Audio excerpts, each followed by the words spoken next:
to give up the throne. Lord Stark reached the city gates to find that Tywin Lannister, Lord of Casterly Rock, had already sacked the city in Robert's Main. House Lannister had remained neutral up to this point, ignoring requests for help from both the Crown and Robert. Now that Robert's eventual victory was assured, it seemed Lord Tywin had finally chosen a side. Lord Eddard was horrified by what he saw when he entered the city. Homes looted and burned, women raped, scores of innocent citizens killed. Disgusted, he led his force up Visenya's Hill to the Red Keep. What he saw when he entered the Upon entering the throne room, he found King Aerys lying in a pool of blood, dead by the hand of his own sworn King's Guard, Jaime Lannister, who sat brazenly upon the throne.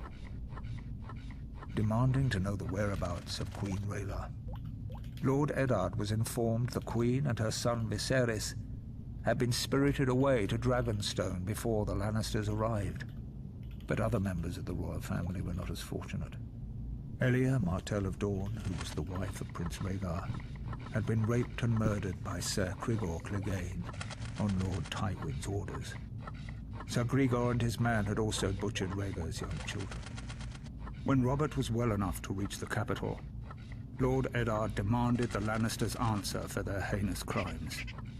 Robert refused, and sent him south to relieve the Baratheon stronghold of Storm's End, which was still under siege by forces loyal to the Crown. Whatever words passed between the two old friends are known only to them, but Lord Eddard is said to have left King's Landing in anger.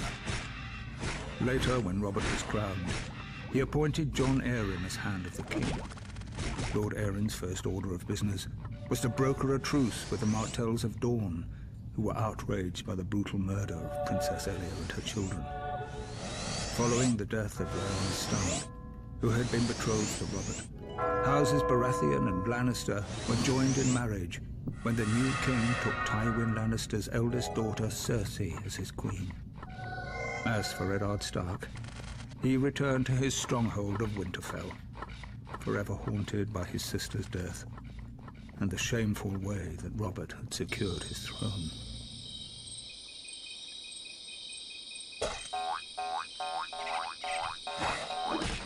For our rebellion to succeed, King's Landing had to be taken forcefully. No one was foolish enough to believe that Aerys was going to hand his crown over peacefully. The Mad King's reign needed to end. What Tywin Lannister's forces did was unfortunate, but it was necessary to secure the Iron Throne and bring peace and justice to the Seven Kingdoms. My glorious victory at the Trident left me wounded, but I sent my personal maester to attend to Ser Barristan Selmy instead. His wounds were more severe. Even though Ser Barristan was a member of Aerys' King's Guard and fought on the opposing side, that man's bravery and loyalty was something to behold. But this meant my wounds would take longer to heal, and I couldn't ride to King's Landing myself. I sent the one man I trusted over anyone else in this world, Ned Stark, in my place.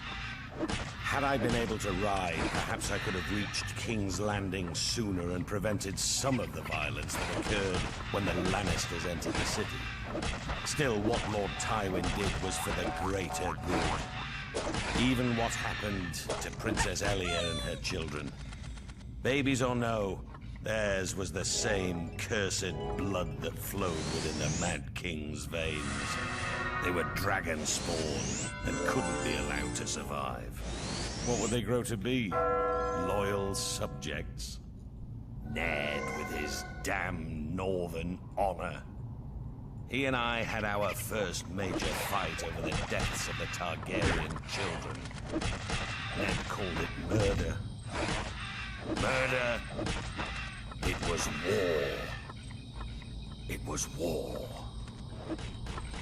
Lord Stark demanded that the Lannisters be held responsible for their crimes. Was it a crime to put an end to a family of lunatics born of incest? I wouldn't and still won't blame Tywin. Instead, I sent Ned Stark south to finish off the remaining Targaryen loyalists. It was only Lyanna Stark's death that reconciled us. Ned had lost his sister. I had lost my betrothed and beloved. We shared that sad bond together, Ned and I. Through it, our friendship was made strong again. As for the Mad King's surviving heirs, those that were able to scurry away in the face of my fury now live somewhere across the narrow sea. They had best stay there. If they ever set foot in Westeros again, they will face the King's justice.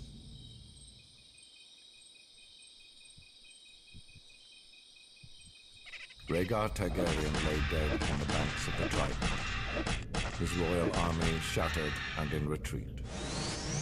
The days of the Dragon Kings were clearly numbered. Until that moment, it would have been foolish to commit Casterly Rock to either the Crown or the Rebellion. What would our family have to gain in supporting a raving madman? Or in entering a crusade to put Robert Baratheon on the Iron Throne? But chaos benefits no one. It was time for House Lannister to do what it could to ensure a return of peace and prosperity to the land. I, Tywin Lannister, brought 10,000 Lannister troops to the gates of King's Landing in order to bring the bloodshed to a quick and decisive conclusion. King Aerys had been sending ravens for months, begging for my support to end the uprising. In a way, his pleas had been answered. As I had suspected, Aerys opened the city gates and welcomed my men. Our plan was clear. Crush Aerys' remaining bannermen and remove the remnants of the royal family as quickly and efficiently as possible. Any alternative meant years of further war and a fragmented Seven Kingdoms. Our means were bloody, but the results speak for themselves. As for Aerys, it is true he met his fate at the hands of my son. Aerys had kept Jaime close during the rebellion, thinking himself clever in keeping my son as a hostage, should I decide to pledge support to the rebel cause. This proved to be his greatest mistake. For when the time came, Jaime did his duty as a Lannister and drove his sword into the Mad King's back. With that, Robert Baratheon's crown was secured. The new king recognized our role in his ascension to the throne, just as he recognized how useful the might and riches of Casterly Rock would be if he wanted to keep it. To that end, I offered my daughter Cersei as his queen. Had Aerys not spurned this same offer years earlier, perhaps things would have worked out differently. With Robert and Cersei crowned as king and queen of the Seven Kingdoms, it was a new day. The dragon was vanquished, and the Seven Kingdoms would thereafter belong to the stag and the lion.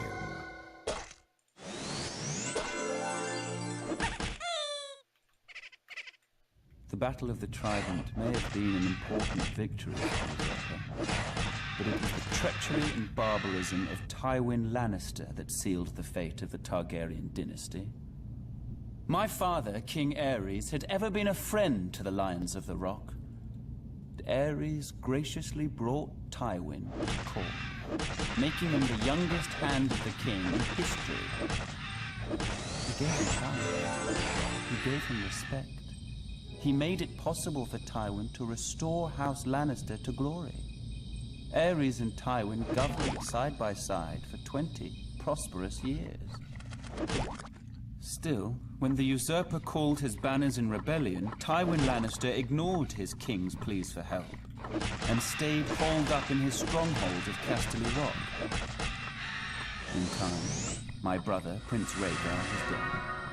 The realm was in turmoil, and the usurper's forces were said to be riding for King's Landing. What a glorious sight it must have been when a force of 10,000 Lannister men showed up at the gate of the capital with Lord Tywin at their head, pledging support to his beleaguered king. Aerys opened the gates for his old friend. Instead, Lannister and his men proceeded to plunder and destroy the city that he had called home for decades. As the capital was ravaged and its people terrorized, Jaime Lannister, son of Lord Tywin, proved every bit as treacherous. He killed my father, the king, at the foot of the Iron Throne. The Lannisters entered the Red Keep, and Tywin ordered the deaths of the rest of the royal family. It is said Princess Rhaenys was found cowering under her father's bed and put to the sword. She was only a child. As for Rhaegar's widow, Elia, she was forced to watch as Lannister thugs dashed her baby son's head against a wall before being raped and murdered herself. As I was the heir to my father's throne, I had been spirited away to Dragonstone with my mother, Queen Rhaela, who was with child. As a raging summer storm battered the island fortress and destroyed the Targaryen fleet as it lay at anchor, my sister, Daenerys, was born. My mother, the Queen, died giving birth. Now, some 17 years later, the rightful king still lives in exile. But a day of reckoning is coming. I will sail west as Aegon the Dragon did centuries before. I will take back my father's throne with blood and fire. And I will punish the treacherous dogs who sought to destroy my family. And the people shall rejoice.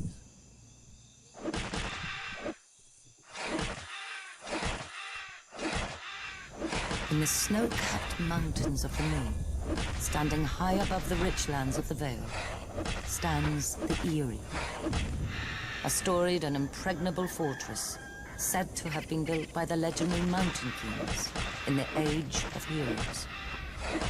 It is the stronghold of House Arryn, one of the oldest noble families in Westeros. Their sigil, a soaring falcon over a crescent moon. Their words, as high as honor. The Arryns are direct descendants of the Andal invaders, who sailed across the narrow sea and came ashore at the Fingers. According to legend, Sir Artus Arryn, known as the Winged Knight, soared through the sky atop a giant falcon, landing on the peak of the highest mountain where he defeated the Griffin King in battle. It was the Andal's first great victory over the First Men, and Sir Artus was duly rewarded. He was declared King of the Mountain and the Vale, and the region was renamed the Vale of Arryn. Thousands of years later, Aegon the Conqueror arrived in Westeros. House Arryn bent the knee to Aegon and his dragons, and were allowed to maintain the control of the region, as Lords Paramount of the Vale and Wardens of the East. Over the centuries, House Arryn remained loyal to the Targaryen dynasty, until Lord Jon Arryn joined with Houses Baratheon and Stark in rebellion against Mad King Aerys. Upon winning the Iron Throne, Robert named Lord Jon Hand of the King, a position he held until his mysterious death.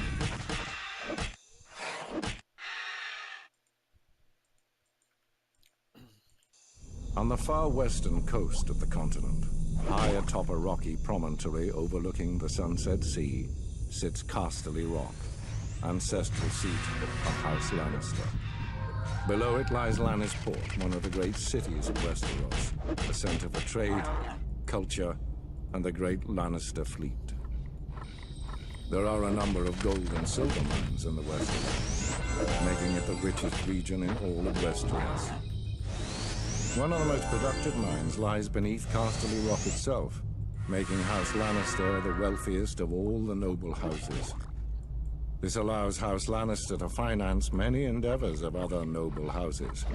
Even the king himself has sought credit from Casterly Rock from time to time. We Lannisters claim our descent from the Andal invaders, and through the female bloodline, Lann the Clever. According to the legend, Lann, using only his wits, won Casterly Rock from the noble House of Casterly during the Age of Heroes. The Lannisters reigned as kings of the Rock for thousands of years, and worked to make it the envy of the rest of the Seven Kingdoms. Our time as kings ended, however, when Aegon Targaryen, otherwise known as Aegon the Conqueror, arrived in Westeros with his army. The last king of the Rock, King Loren Lannister, joined forces with King Mern Gardener, the king of the Reach. Together, with 60,000 men, they met the Targaryen host in open battle. History tells us that Aegon unleashed all 3 of his dragons, slaughtering 4,000 men at what came to be known as the Field of Fire. King Mern himself was burned alive that day, and House Gardener turned to ash with him. Seeing both the threat and opportunity the Targaryens represented, Loren wisely surrendered and aided Aegon in his further conquest of Westeros. The Lannisters were thus appointed Lords Paramount of the Westerlands and Wardens of the West, titles we hold to this day. Let us be clear, though. It is neither luck nor royal favor that makes our house prosperous. There have been times in our history where some have thought us weak, lazy, or opulent. My father, Titus Lannister, nearly bankrupted our house with his poor investments, and allowed himself to be mocked openly at court. When our vassal, the Rains of Castamere, dared to rise up against the Lannisters, they learned how dangerous it can be to taunt a lion. I, Tywin Lannister, led the assault on Castamere to put down this rebellion. I made an example of them to anyone who doubts our might. They even made a quaint song about the fates of the Rains of Castamere. Sadly, there are no Rains left to hear it. Today, the Golden Lion of Lannister is rightly admired and feared throughout the Seven Kingdoms. Our words are, "Hear me roar." But there are other words that should be remembered when crossing a lion of Casterly Rock. A Lannister always pays his debts.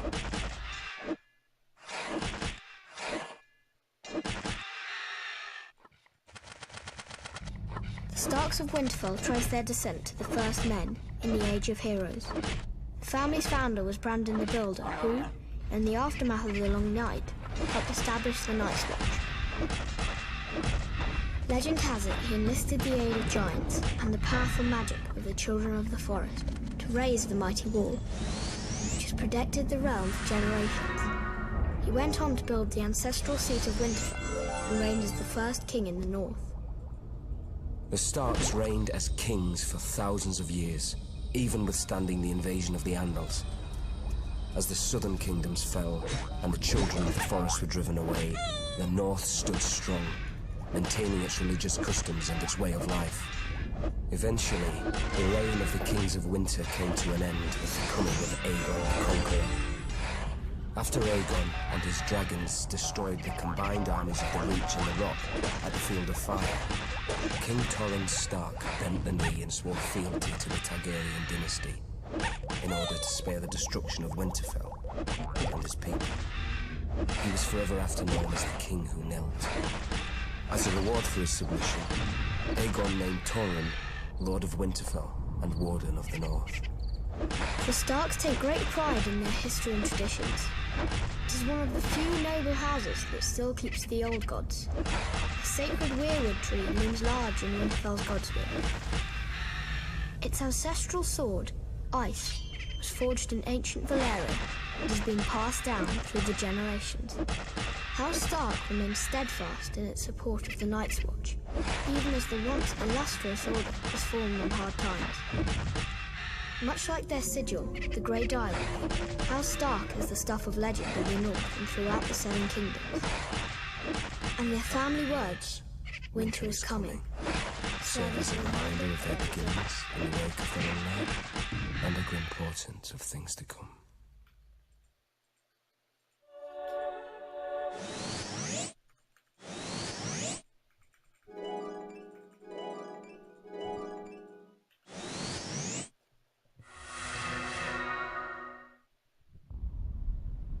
When Aegon and his dragons burned Harren the Black and all his sons at Harrenhal, the days when men feared the sight of our longships were over. Aegon would not permit marauders or raiders in his 7 kingdoms.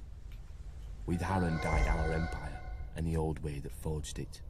But what is dead may never die. 6 years after Robert Baratheon won his crown, my father, Baelon Greyjoy, sought to restore our ancient rights. He declared the Iron Islands independent, and himself its king, and sent the Iron Fleet in a daring raid on Lannisport where they burned the Lannister ships at anchor, making us unchallenged in the Sunset Sea. This was the seed of our undoing. My eldest brother Roderick led a frontal assault on Seaguard, a town built to protect the mainland from us. After ferocious fighting beneath the city walls, he was slain by Lord Jason Lannister and his men defeated. By this time, Stannis Baratheon had brought Robert's fleet around Westeros and somehow managed to trap the Iron Fleet at Fairline, smashing it. Robert's victory was now all but assured, yet we made him bleed for each other. Stannis Baratheon captured Great Wick, the largest of the Iron Islands, and Ser Barristan Selmy himself subdued Old Wick. Robert and Lord Eddard Stark led the main assault against the island of Pike.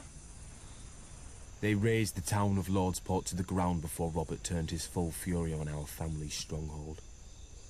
When they breached the walls, the first through was Thoros of Myr with his ridiculous flaming sword, followed by every minor lord of Westeros hungry for glory. My other brother Maron was killed when the siege engines brought down a tower on his head.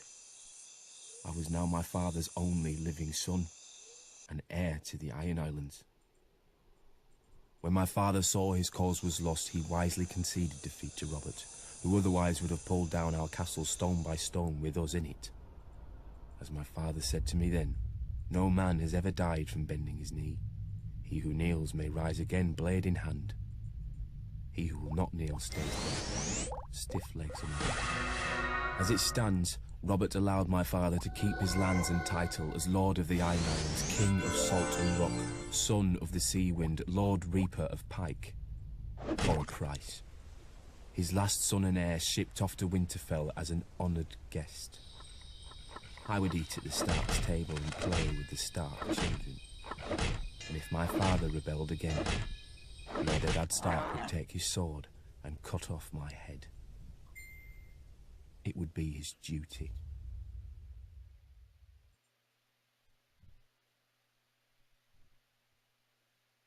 On the shores of the God's Eye, due north of the Isle of Faces, rises a monument to arrogance and cruelty. Harrenhal.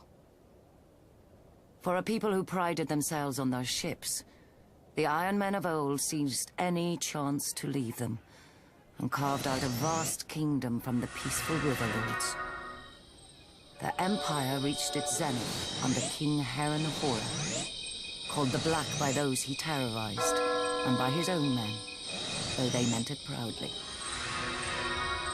King Harren enslaved the Riverlands to raise the mightiest fortress Westeros had ever seen.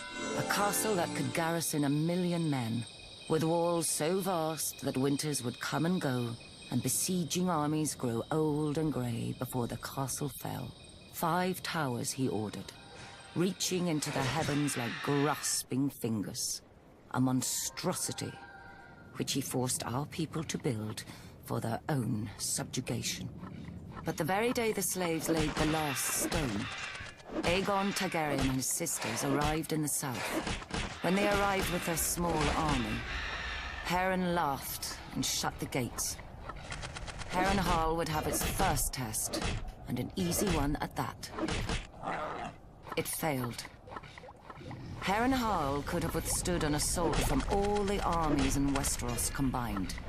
But Harren learned that the tallest and thickest walls meant little to dragons, for dragons fly. With Harren and his sons dead, Harrenhal quickly surrendered to Aegon. House Tully then raised the River Lords in rebellion against the Iron Islands, and with Aegon we flushed the Iron Men to the sea. We should have torn down the castle stone by stone then, but Harrenhal seemed such a magnificent prize that Aegon gave it to one of his commanders, whose line then withered to extinction. as would every family to hold it thereafter. When many speak of Harrenhal, their voices drop to whispers about Mad Lady Loathsome, who was said to send a giant bat to collect children for her crockpots, and to bathe in blood and serve feasts of human flesh. About the ghosts of Black Heron and his sons who still walk the castle at night, all aflame. Of the servants who went to bed in full health and were found in the morning, burnt to ash. Mere stories to frighten wayward children and excite young girls, you may say. You would not be entirely wrong. Harrenhal is a prize. A nigh impregnable castle with enough land and enough income to make a man, at a stroke, one of the greatest lords in Westeros. But you would not be entirely right either. Say by a king's grace, Harrenhal became yours. Now you must garrison it. You must repair it and maintain it. Even stretched to the ends of your means, you cannot fill and manage the whole castle. So you retreat your household to 4 of the 5 towers, then 3, then 2, then only the bottom thirds of those. You close the whole of 100 hearths and take your meals in your rooms. Even then you can't shake the feeling of desolation, that Harrenhal and its vastness is devouring you. In later years, as you bury a grandson or a great-grandson, the last of your line, you will know it has.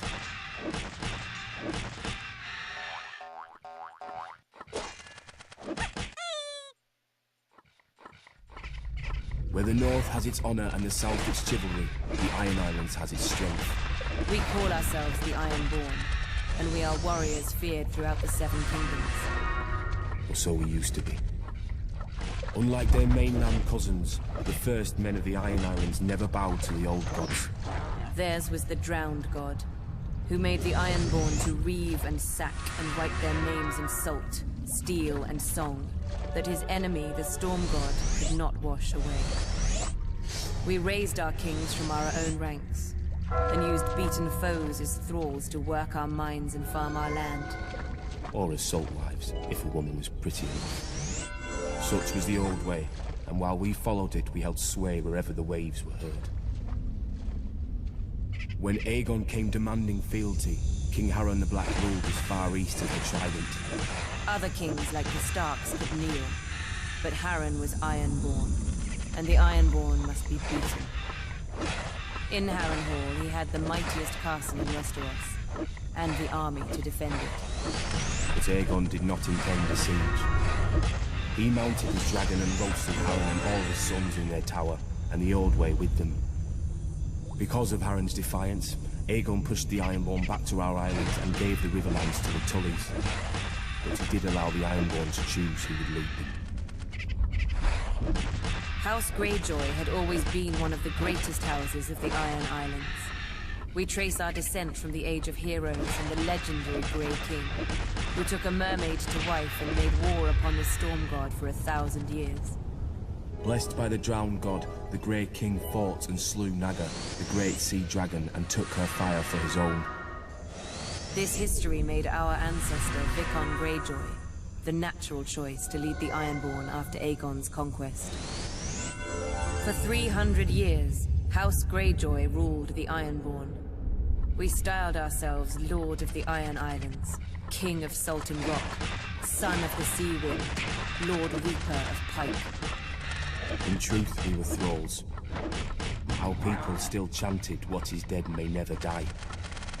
But the Old Way had died. Until the Targaryens followed their dragons into the grave, and our Lord Father, Balon Greyjoy, rose against the new king, Robert Baratheon. He seized our ancient crown and sent our Iron Fleet against the Lannisters at Lannisport, burning all their ships before any could weigh anchor. Though Robert and Eddard Stark would later defeat him, they understood us no better than Aegon. The Greyjoy sigil is the Kraken. What it grasps once, it will never surrender. What is dead may never die, but rises again, harder and stronger.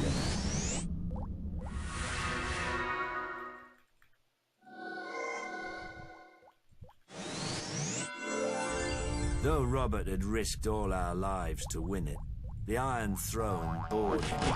He cared little for justice, and less for rule. If it weren't women or wineskin, he had no use for it. Without the stalwart John Arryn as Hand of the King, the challenge to Robert's crown would have come much earlier than it did. The Iron Islands have never lacked for treachery. They respect only strength, and honor is as foreign to them as the Seven. After 6 years, their ruler, Lord Balon Greyjoy, wagered that King Robert had not won the support of the great houses of Westeros, many of whom still named him usurper.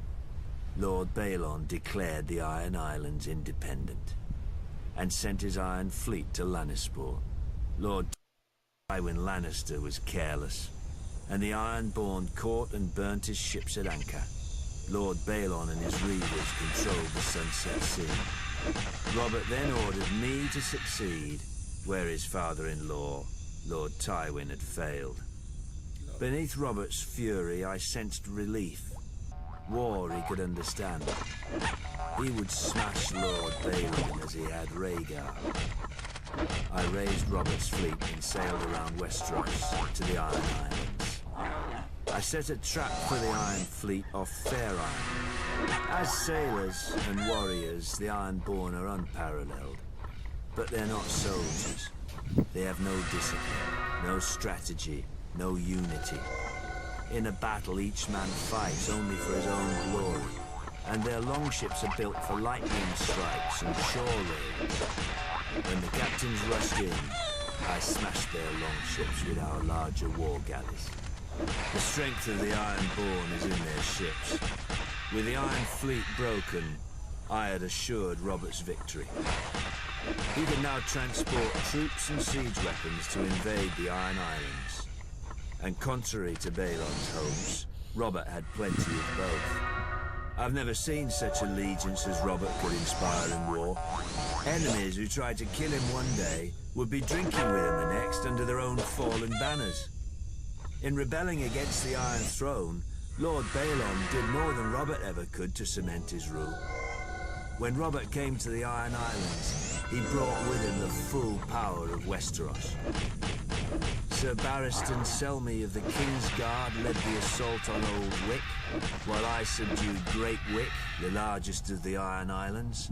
But Robert saved the seat of House Greyjoy, Pike, for himself and Lord Eddard. Robert would later boast of the battle's bloodiness and how he could have torn down the island into the waves if Lord Balon hadn't bent the knee. But if I'd have led the assault, Balon's neck would have bent under his sword. Because I do not forget, I do not pardon. His time will come. All their times will come.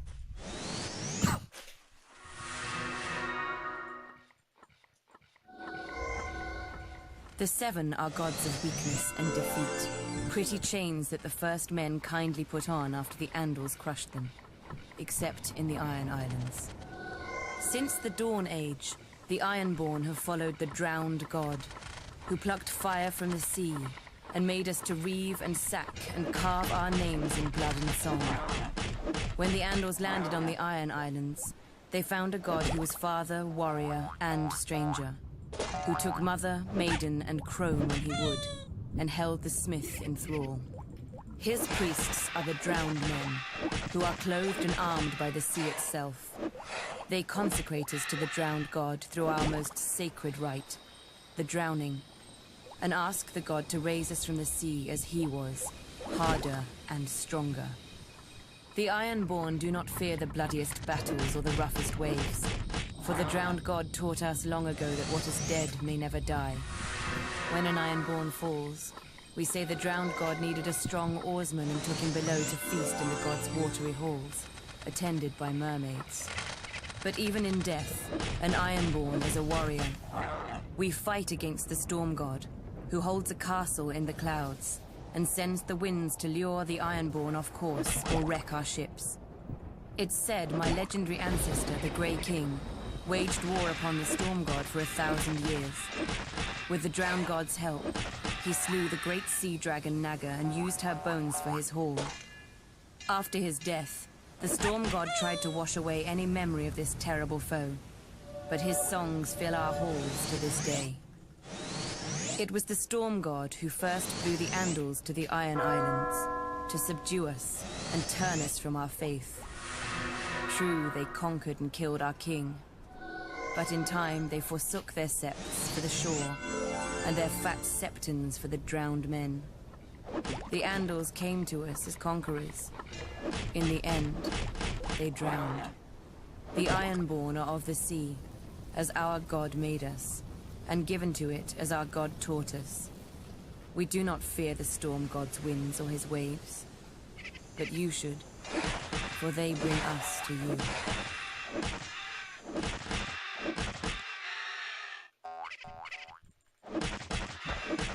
Dark winds, dark words. I was only a boy when the Raven came to call my father, Lord Eddard Stark, to another war. Balon Greyjoy had razed the Iron Islands in revolt and burned the Lannister fleet at anchor. King Robert Baratheon again needed his old friend.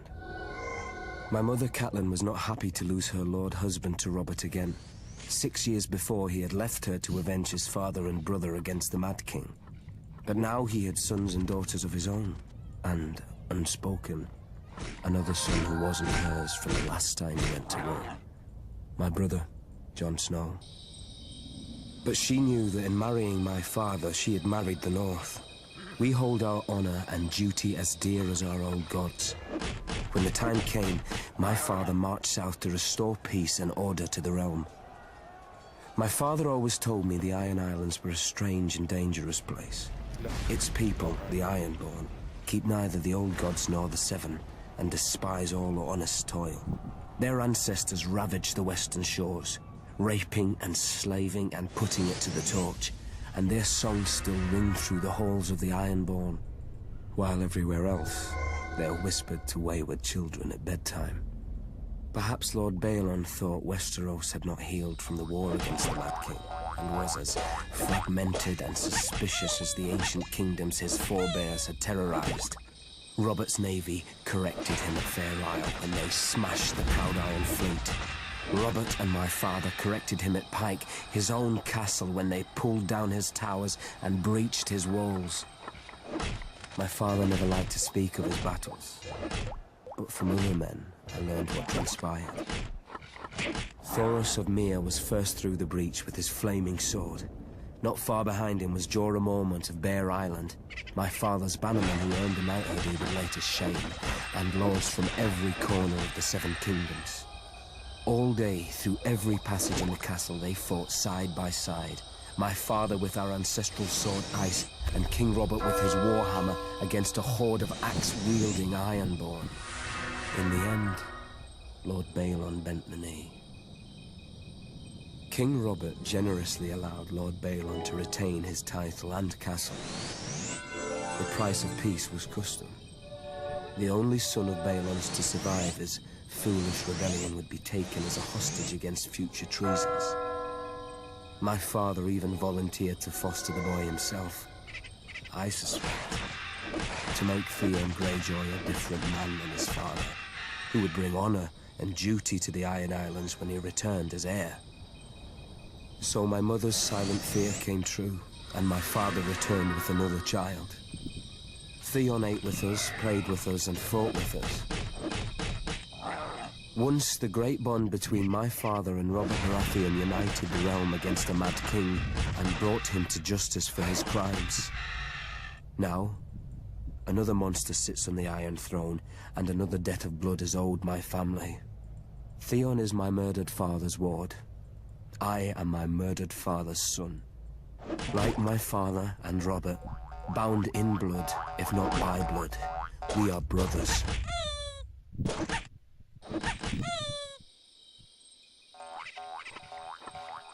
Karth has always and only belonged to the Karthi. We were never part of Valeria's empire, nor have we ever fallen to a Dothraki horde. Our walls and the red waste outside them guard us from such a noise. Many call the approach to our city the Garden of Bones.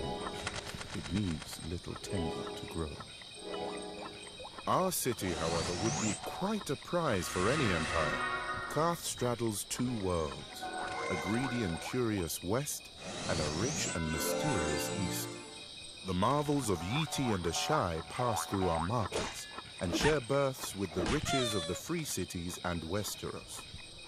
Our ports have fulfilled many a trader's dreams, almost as many as they have broken. We call Karth the greatest city that ever was or will be. An easy claim to make if one knows only the docks and customs houses of other cities. An easy lie to swallow if a people see only the gold and jewels of their rulers, which we, the 13 who govern the city, are careful to ensure. The proud Karthine shook off the yoke of unjust kings long ago, so they are told at festivals by the pureborn, the king's direct descendants who have controlled the 13 ever since. Only now, instead of scepters, they use ships. A merchant only remains on the 13 until the others are no longer afraid to deny him, or too afraid to deny his replacement.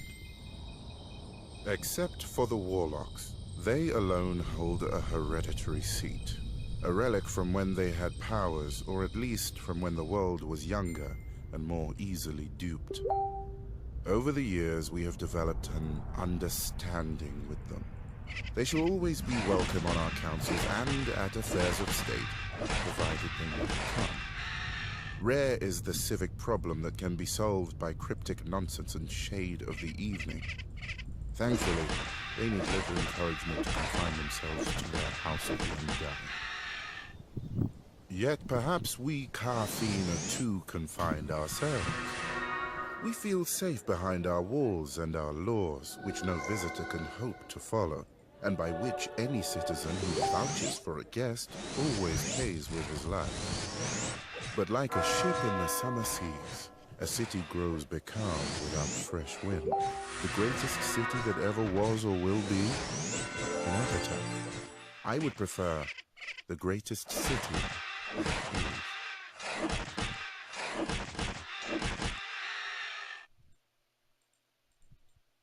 The East is plagued with mystics who claim many dread powers but prove only one. Separating the foolish from their purses. Not so with the renowned warlocks of Karth. They demand a much dearer coin in return for their parlor tricks. Respect. Once, the warlocks truly were mighty, or so they would have us believe. I do not doubt they have many secrets. They are an old order, and one does not obtain a seat on the 13, the governing council of Karth, without making 12 of our most powerful citizens afraid to forbid it. Thankfully for Karth, the warlocks exert little influence in our politics. They rarely leave the confines of the House of the Undying, a pompous name, but, I admit, a strange and dark tower. It is said that none who enter ever leave. Of course, since there are no visible doors, I have to believe none ever enter either. We can only imagine what the warlocks do inside. I wager we do not have to imagine much. They read dusty scrolls detailing their lost glory. They sip shade of the evening, a foul concoction brewed from the nearby trees, until their lips turn blue, the better to frighten children and the ignorant. Stewing in their fantasies like an old soldier who drinks alone so no one may challenge their prowess. Whatever the warlocks may wish, their magic, like all magic, is dead in the world, if it ever existed. Though, one does hear strange whispers of late. Glass candles that have been cold for 100 years, now burning. Ghost grass, found far from the lands of the shadow. A Khalasar led by a woman with 3 heads. Trader's nonsense, most likely. But should the warlock's vaunted magic ever return, that would be a dangerous day for Karth. I shall need to keep my eyes on him. Indeed.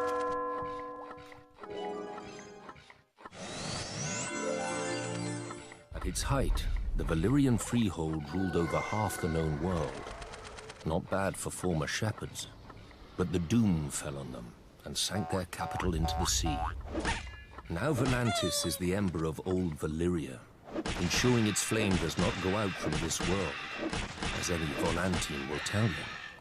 Pentoshi say the same about Pentos, Lycines about Lys, and so on. But after enough time in the 9 free cities, it's hard to see them as anything but ashes of glory. Volantis is the oldest, the first colony of Valyria. After the Doom, the Volantines tried to rebuild the Empire under their rule. They failed. Not least because the last Valyrian with dragons, Aegon Targaryen, entered the war against them. Now they are content to dominate only their lower classes. Or so they say. Braavos is the strangest, a city erected not by the freehold, but against it. A labyrinth of illusion and deceit to hide the refugees from Valyria's slave lords. After the Doom, the city emerged from the shadows to become one of the greatest banking centers in the world. A man can get anything in Braavos, for a price. Especially death. Your own if you offend one of the swaggering swordsmen that pollute the city. Or, if you're very rich, or very desperate, anyone else's. Lys is the easiest of the free cities, full of pleasure houses catering to every taste, no matter how peculiar. Many men lose themselves in Lys and are never found, at least alive. When a man runs out of coin, the Lycines may grant him their other speciality on the house: poison. Pentos is the most ruthless. The Magisters make a great show of choosing the Prince of Pentos from the great families and granting him the powers of trade, justice, and war, as long as he checks with them first.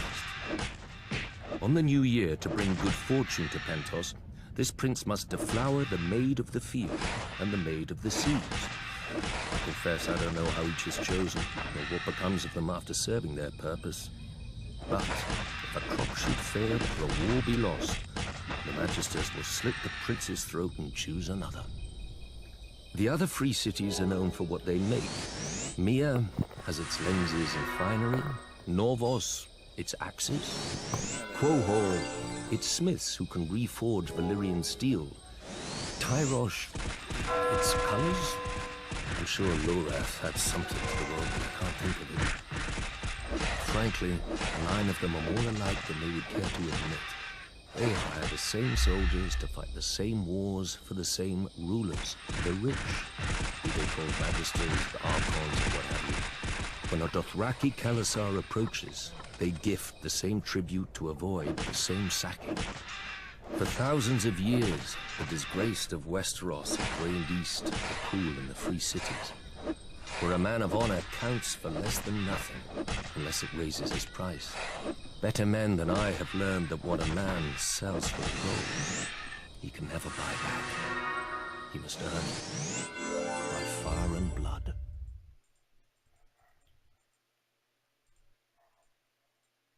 My brother Robert Baratheon had raised the banners of Storm's End, our ancestral castle, against the mad King Aerys. Jon Arryn of the Vale and Eddard Stark of the North stood with him, and Hoster Tully of the Riverlands would join. But their lands were far from ours, and separated by the combined strength of the West, the Reach, and King's Landing itself. Even Robert's own lords were against him. It was the hardest choice I've ever made. My brother or my king. Blood or honor. Aerys ruled by right of all the laws in Westeros. Everyone knew the price of defiance, but there are deeper, older laws. The younger brother bows before the elder. I followed Robert. Early in the war, Mace Tyrell's indecisive victory at Ashford cut Robert off from Storm's End. Instead of pursuing Robert and risking his record, Mace Tyrell turned east and laid siege to our home. His vast army and navy encircled us and prevented any resupply by land or sea. If a wagon tried to reach us, it was burnt. If a ship tried to land, it was sunk. We were locked in Storm's End to starve, but Robert commanded me to hold the castle no matter the cost. He could ill afford to lose his ancient seat, which had never fallen. While Robert smashed Rhaegar on the Trident, My men ate the dogs, because the horses had already been devoured. While the Lannisters sacked King's Landing, we ate the rats. If the smuggler Davos had not slipped through the Tyrell blockade with his onions, we'd have eaten our own dead. But I held the castle until Lord Eddard remembered us and marched to lift the siege. The Tyrells didn't even put up a fight. And Robert threw a feast to celebrate Lord Eddard's victory. I was sent to the Royal Island stronghold of Dragonstone to deal with Viserys and Daenerys, the last surviving Targaryen children. Before I arrived, however, they escaped across the narrow sea. Robert was furious.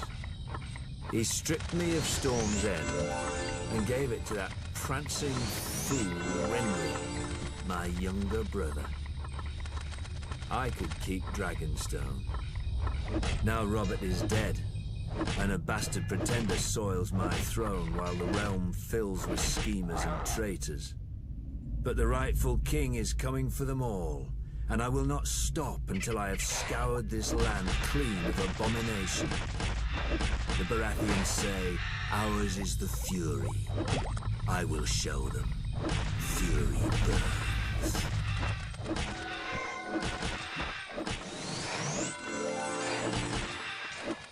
Family, duty, honor.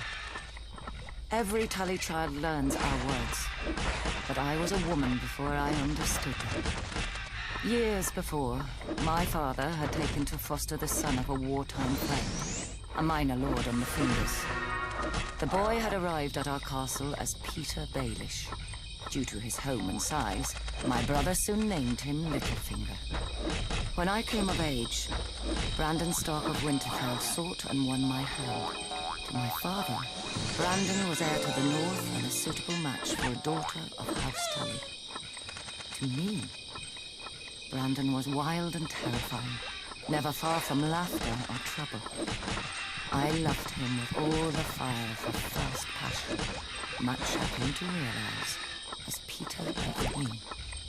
When Peter heard of my engagement, he challenged Brandon to a duel. Peter survived only because I begged Brandon not to kill him. I still thought of Peter as family. Now, I wish I had let him die. Only days before my wedding, when I thought to be happy forever, Prince Rhaegar Targaryen abducted Brandon's sister, Lyanna. Hot-blooded as always, Brandon immediately rode for King's Landing to demand justice, which the Mad King Aerys Targaryen gave him, in his own twisted fashion. The day the Raven arrived with the news of my Brandon's death, I locked myself in a room and refused to eat for days, until my father reminded me of my duty. I was to marry Eddard, Brandon's younger brother, a man whom I had never met, though of whom none spoke ill, or spoke anything at all. Our union would cement an alliance of the North, Vale, Stormlands, and Riverlands in rebellion against the Mad King. I was a Tully. I did my duty. We were married quickly, and were spared only one night before he had to return to the field. I spent the war by the windows waiting for a raven to hear if my son would grow up fatherless, or at all. We knew the price of defeat. I scoured the kitchens and washing rooms for any and all gossip. Robert had won, and crushed the Mad King. Robert had lost, but Jaime Lannister was now king. Robert had almost won, but the Mad King had become a dragon and burned King's Landing to ash. At night, I told myself the war would end soon and bring peace. Either a victory or the grave. Yay! Tang ina. I was Hirap. wrong. Robert won, and my husband avenged his brother and my love. But when he came home to me, he could not meet my eyes. I saw the reason by his side. Many men have bastards, I know. And under the strain of war, any man, no matter how honorable, may forsake his vows for a night of warmth that he may never know again. But Ned Stark was not built like other men. His northern honor would not let him sequester his shame in some distant holdfast. He brought this boy, this Jon Snow, home to raise with his true-born children. My children. Yet even these bitter memories are sweet now. They are all I have left of my Ned. Our family is broken and scattered. And our son must wage a war for the pieces. We need to go home. The Starks are of the north, and like the snows of winter when they come south, they melt away.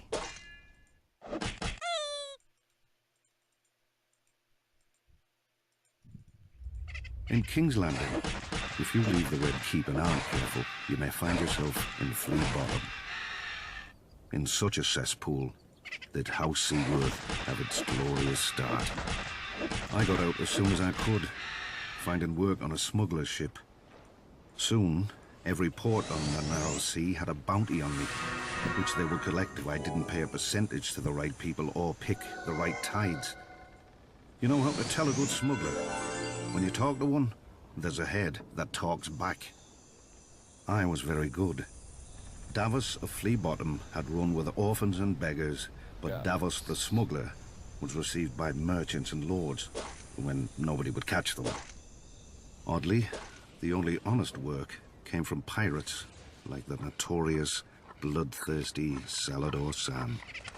An old friend. All he ever wanted was someone to buy his cargo quickly before the tide left, and sell it without telling where I got it.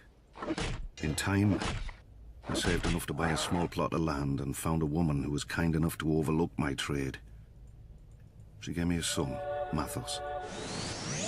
And we dreamt of the trader's circle around the Jade Sea, just one trip and I could settle us and our family for life.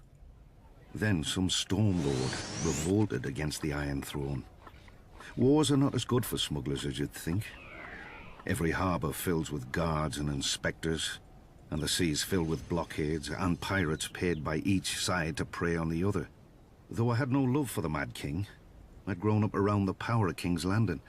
I figured this Robert Baratheon would end the same as the other rebel lords, burnt to ash. But he didn't. The North, the Riverlands and the Vale joined him. And in the taverns, people drank to Robert's health openly. Brave fools, I thought. But I had a family who'd be left in the cold if I lost my head. When Mace Tyrell marched on Robert's home of Storm's End, I spied the end of the rebellion. The castle was garrisoned by Robert's younger brother Stannis and a small guard, and would not hold out for long. When it fell, Robert would be homeless, and his support would bleed away. This I knew from experience. Months later, Stannis was still holding the castle. Nobody cared. But on voyages, I had seen what famine does, and I thought of all those men in Storm's End who would die unmourned and forgotten. No better than Flea Bottom orphans. I told my wife and myself that I'd get a high price for the onions and salt beef. In truth, I knew I'd be captured by the Tyrell galleys or drowned, but I was too stubborn. Later that night, in the dark, in a tiny boat with a black sail, I cursed myself and the moonlight as I waited for the tide to turn. When it did, the wind beat the sail so hard I ripped it down, fearing the Tyrell ships would hear. Luckily, they'd grown lax. With muffled oars alone, I steered my cargo through the treacherous currents and snarls of rock that gave Shipbreaker Bay its name. The waves finally carried me, soaked and near blind from sea water, through the mouth of the cavern beneath the castle. Then, Stannis Baratheon arrived. The siege had left him gaunt, but not weak, never weak. He greeted me and accepted my onions with cool courtesy, betraying no emotion, even as all wept. He doled out the food to his wife and each of his men before he ate himself, a portion no larger than any other. When he finally thanked me, I could see his mind had already returned to the castle's defense. His duty Swordfish. After Ares fell and Lord Stark lifted the siege, Stannis summoned me. For my salvation at Storm's End, I was to be granted a knighthood, a keep of my own, and my son taken into Stannis' personal service. Davos of Flea Bottom had become Sir Davos of House Seaworth, and his son would serve the king's own brother. But for my previous crimes as a smuggler, I was to have the fingertips of one hand taken off above the highest joint. Stannis held that I had flouted the laws of the land for years, and a good act does not wash out the bad.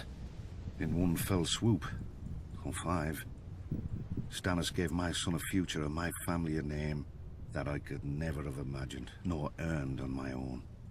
I still keep the finger bones in a bag around my neck, to remind me what I was and what I owed to Stannis.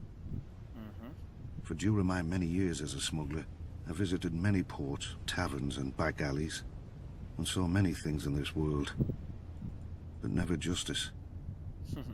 Until Stannis. Kaya pala loyal. Marjorie Tyrell. Some great houses call us upstarts. But the truth is that while the Starks and Lannisters fell to the Targaryens in defeat, House Tyrell rose. For thousands of years, our family served as loyal stewards to the kings of the Reach, until the last of their line unwisely burned to death, resisting the Targaryen invaders. To save the Reach from a similar fate, we yielded the castle of Highgarden to Aegon and his sisters. In gratitude, the Targaryens gave House Tyrell dominion over the Reach, and we became lords of the castle in which, for generations, we had served. Under the Targaryen dynasty, Westeros prospered. Gone were the petty wars of 7 kingdoms and the endless thirst for minor glories that drove them. The Westerlands enriched the realm. The North guarded it. And the Reach and Riverlands fed it. This harmony is what Robert Baratheon shattered with his rebellion against Aerys Targaryen. When the call to arms came, though, we did not want to answer. The Reach is a gentle land, and honestly, the Mad King was not much loved. But we owed peace and status to his family. My father, Mace Tyrell, called his banners and marched north to battle the rogue Stormlord Robert, who had already defeated 3 forces in a single day. And, at Ashford, my father won. Some chastened my father for not pursuing Robert after the battle. We had cut him off from the Stormlands, the seat of his power, and he had fled north, within easy grasp of Lord Tywin Lannister, the Hand of Aerys, for 20 years. My father moved instead to lay siege to Robert's ancestral stronghold of Storm's End. The rose would strangle the stag as the lion pounced. So we waited. But the lion slumbered, and Robert slipped past the king's forces to join Ned Stark. We could have lifted the siege and deployed our armies north to aid the crown. We could have stormed the walls of the castle and made Robert homeless. But we had ample supplies, control of land and sea, and most of all, patience. Our siege would succeed, eventually, at little cost of life to us. If Robert prolonged the war with minor victories, our capture of Storm's End would hasten his downfall. And if Robert won the war, well, it would not do for him to find us in his halls with the bodies of his brother Stannis and his sworn men. When the lion finally showed his colors and purged King's Landing, we knew our cause was lost. My father chose the peaceful route and bent the knee to Robert, who heartily pardoned us. Strange, considering how we'd beaten him and starved his brother to the brink of death. We were to keep our lands, castle and title, but we knew that we would never be welcome at court. It didn't matter. The Reach was still the most fertile of the 7 kingdoms, and under our hand. Every flower, even the rose, needs pruning. Then it grows strong,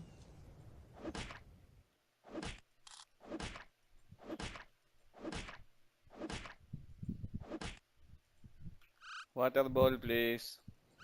House Tyrell trace our descent to Garth Greenhand, the legendary first king of the Reach who made the land bloom.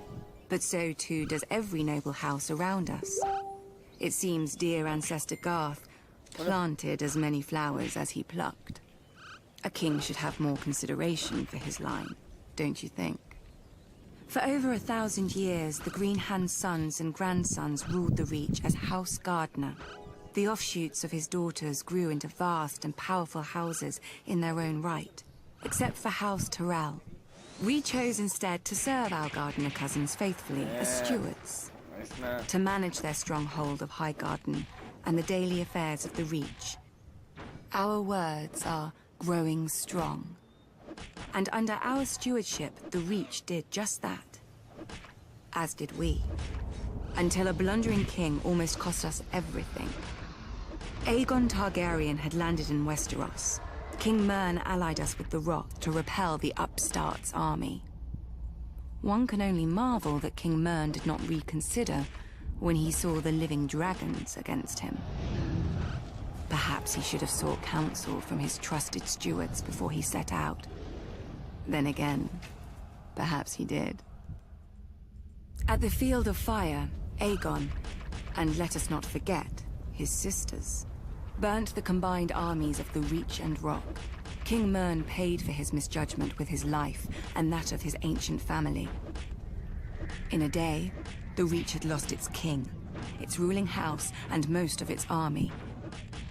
Thankfully for everyone, my ancestor, Harlan Tyrell, had better sense. Until the Maesters sorted out the entail among Mern's cousins, Harlan the Steward was acting Lord of Highgarden. To ensure peace and life in the Reach, he would yield the castle to Aegon.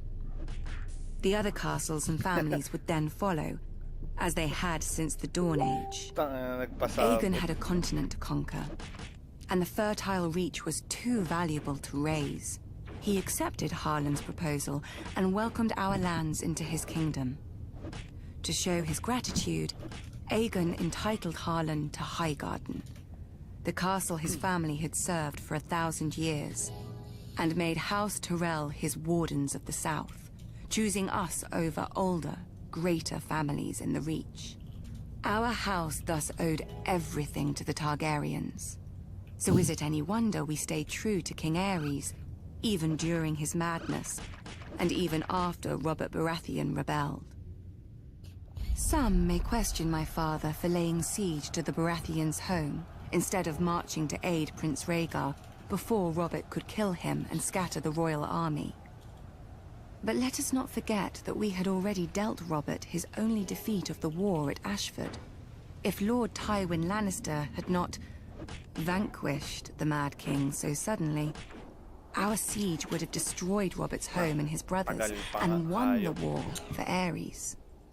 But when the Targaryens fell, House Tyrell again chose peace and prosperity over war and devastation, and bent the knee to King Robert Baratheon, first of his name. We returned to Highgarden to manage the affairs of the Reach, as we had for thousands of years, and will for 1,000 more. Other great houses take lions and wolves for their sigils, and draw their power from the gold in their mountains or the cold of their winters. But mountains run dry. Winter yields to spring. And the rose blooms once more. And the rose blooms once more.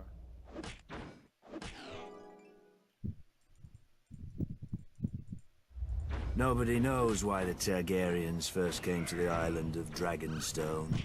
Old Valyria was then at the height of its power and the center of the civilized world, which ended at the narrow sea. Westeros was a filthy backwater with 7 kings squabbling over borders and minor glories. So much for progress. The island itself was and is nothing. It had no gold or gems to lure Valyrian nobility. All it has is rock. Mostly a shiny black stone, too brittle for war and too sharp for building. The Targaryens called it dragon glass. I call it useless.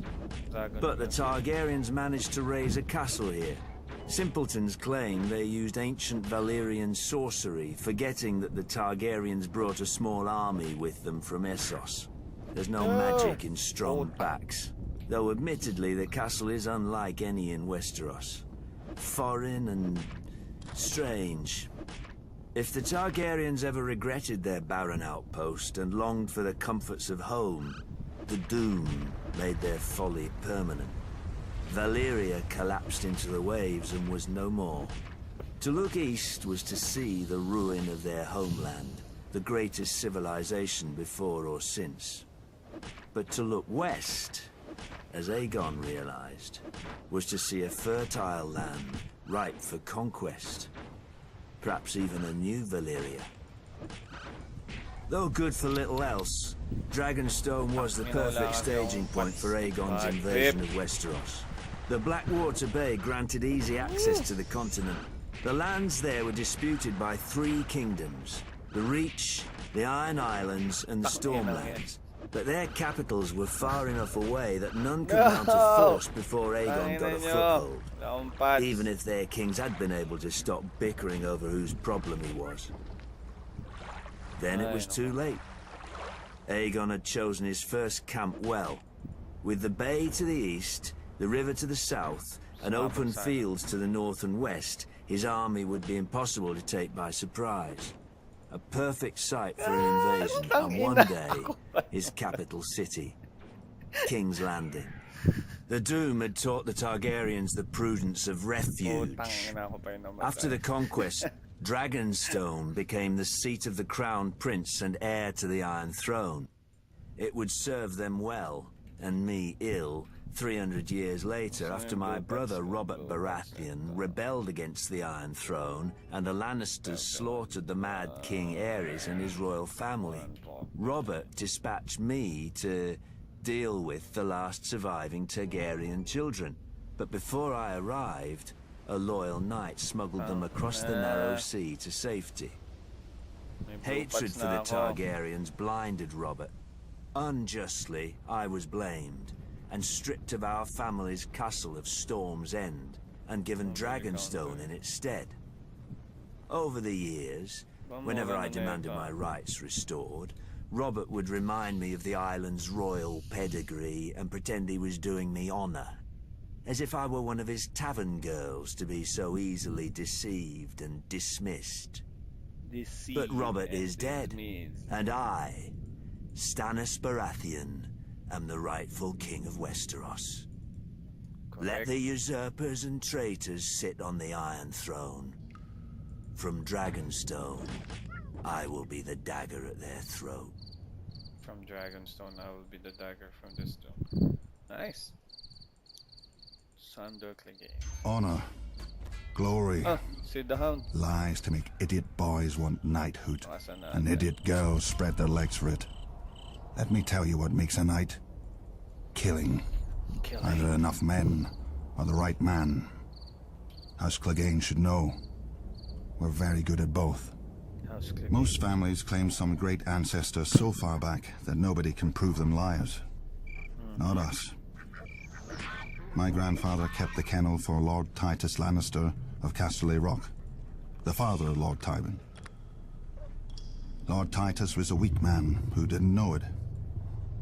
One day while hunting, he stumbled on a lioness. Instead of embracing the man who wore her on his banners, she tried to tear out his throat. Lucky my grandfather came up with the dogs and drove the big cat away. As a reward, the Cleganes got lands and a keep and a son to squire for the Lannisters. We took the 3 hounds who died for them as our new sigil. When Tywin Lannister became Lord of Casterly Rock, he wanted more from his former kennel master than fealty. He bet that training hounds to kill isn't far from training boys to kill. In just 2 generations, my brother Gregor and I proved him right. I gutted my first man at 12. Years after, servants started disappearing in our keep, and even a sister I don't remember. But nobody could prove anything against Gregor. Or dared if they caught him at it. For my father wanted a knight in our family, and thought he'd found one in Gregor. who at 13 towered over enough men that they called him the Mountain. Sure, Gregor looks quite the champion from a distance. But a mountain can't cleave a man in half with one blow. Yeah. And won't break a wench's face if she talks.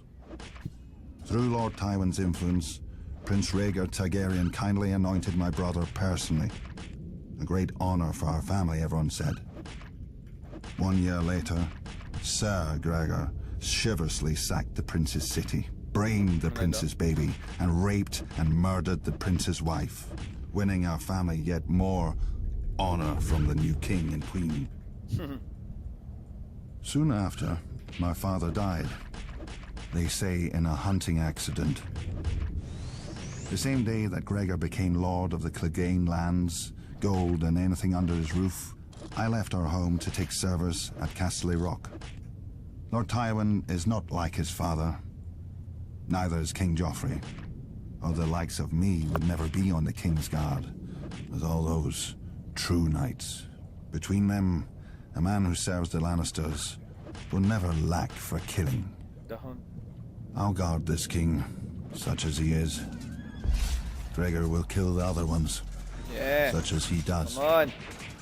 When you're done, we'll see how many people still believe in songs and fairy tales.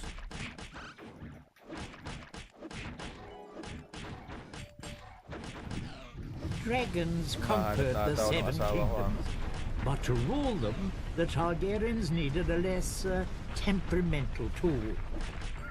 When the great King Maegor saw the power of the Alchemist Guild, he blessed us with his patronage. In those days, we commonly transmuted metals and other wonders, but the king was most interested in our mastery of the substance, which those not of our order dubbed wildfire. A slight misnomer. To the uninitiated, the substance indeed seems uncontrollable. Water will not extinguish it, nor plate of steel repel it. Our order alone knows its secrets. In bare stone cells beneath the guild hall, our acolytes prepare the substance with utmost care and ancient magic. Apprentices then remove the jars to a secure storage. Overseeing its purity are the wisdoms, such as myself, who are adept in the alchemical mysteries. Should an acolyte prove unworthy and allow the substance to ignite, the ceilings are spelled to collapse and fill the room with sand. For once lit, only smothering or starvation will quench the fire.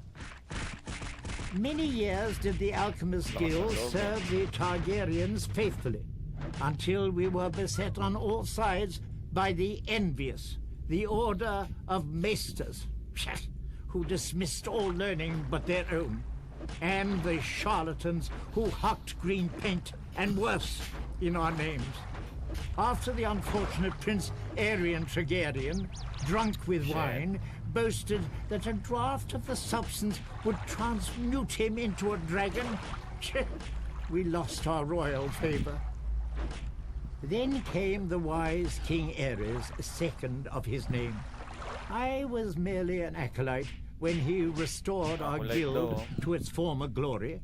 As had his great forefathers, he appreciated our secret arts, even naming Wisdom Rossart as Hand of the King. Together, they punished his enemies as befits a true Targaryen. During the War of the Usurper, I heard whispers that King Aerys had engaged our greatest wisdoms for an ultimate weapon against his foe. But sadly, King's Landing must have fallen before it could be used, and many of our wisdoms disappeared in the sack of the city. Victims of ignorance and envy, as ever, I'd wager. Yet our order perseveres. Like the substance, which grows ever more potent as it ages, we perfect our ancient arts in darkness, forgotten by the world. We are masters of the fire. But we live only to serve. All we need is the right spark.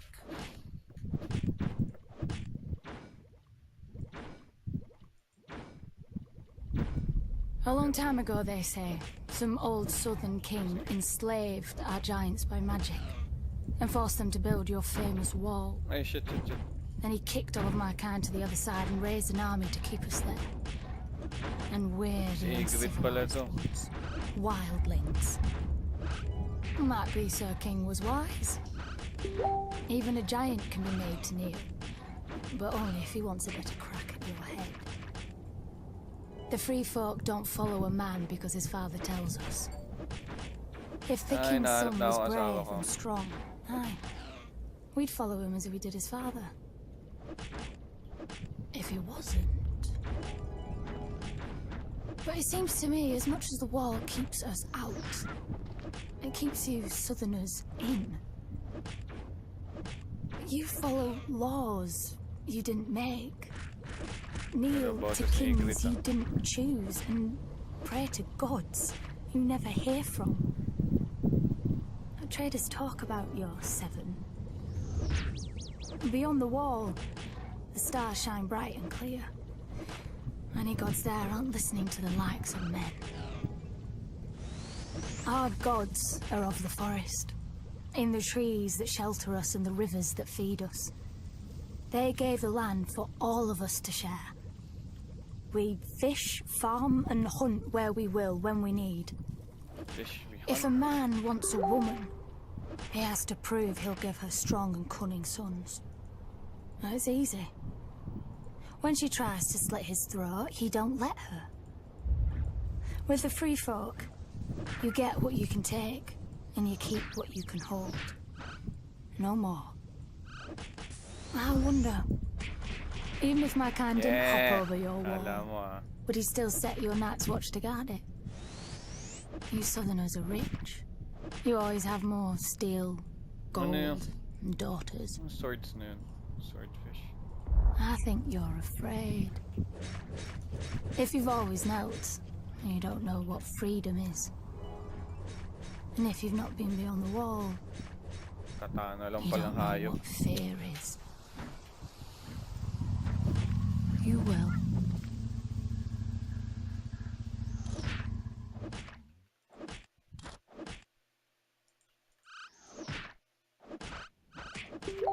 Swords in the darkness. Aye. The Black Brothers of the Night's Watch are that, at least. As too many of the free folk know. You southerners are strange. A man murders, and you train him to kill better. A man thieves or rapes, and you send him where it's dark and private. Or at least you make him promise to be good. Well, then you make him regret even that. From the time he's woken to the time he's allowed to sleep, he walks the frozen wall, carries frozen stones, or boils frozen food. When he lies down at night, he can't have nobody to warm his frozen bed. Well, not unless the crows like to nest together. Do you think he remembers the stories they told him then? About when the White Walkers woke in the land of always winter, and how the wall and the Night's Watch were raised to stop them the next time. Never mind trapping us on the other side. We free folk have our stories too. About how one of your king crows found something cold in the woods, with bright blue eyes. How he brought her home, through your wall, and declared himself Night's King. 13 years he and his queen ruled over his brothers, making sacrifices as black as their cloaks. Lucky for you southerners, the free folk rallied to a king beyond the wall, as we will when need be, and marched on the ancient castle he'd taken for his own, the Night Fort. With the help of the Starks, we killed the demon and cleansed your precious watch. And then they thanked us, and kicked us back across the wall, as you always have. Gendel, Raymond Redbeard, the Horned Lord, each chosen as a king beyond the wall, each promising victory. and all falling to the Night's Watch and the Starks. But this time is different. Our new king knows your tricks. You called him a brother crow once, but he never forgot his wings. We know how you think. We know where you're weak. Watch for us from your wall if you like. With the cold, you won't even feel the blade slip into your back. Ganda boses ni Ygritte då.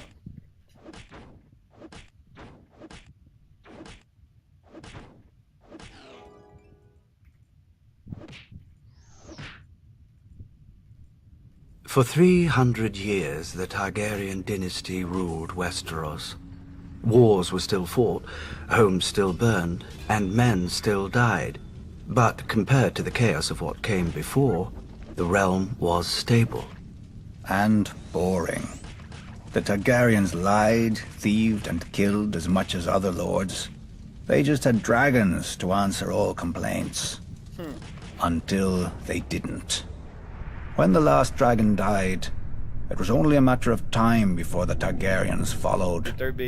By only, you mean another century? Which they wasted trying to replace their lost advantage. Incinerating their own palaces to hatch dragon eggs, drinking wildfire to become dragons, and let's not forget the Mad King's favorite, burning men alive so he could pretend to be a dragon. We urged Aerys to pardon Brandon Stark. The boy had threatened Prince Rhaegar, but Rhaegar had stolen the boy's sister.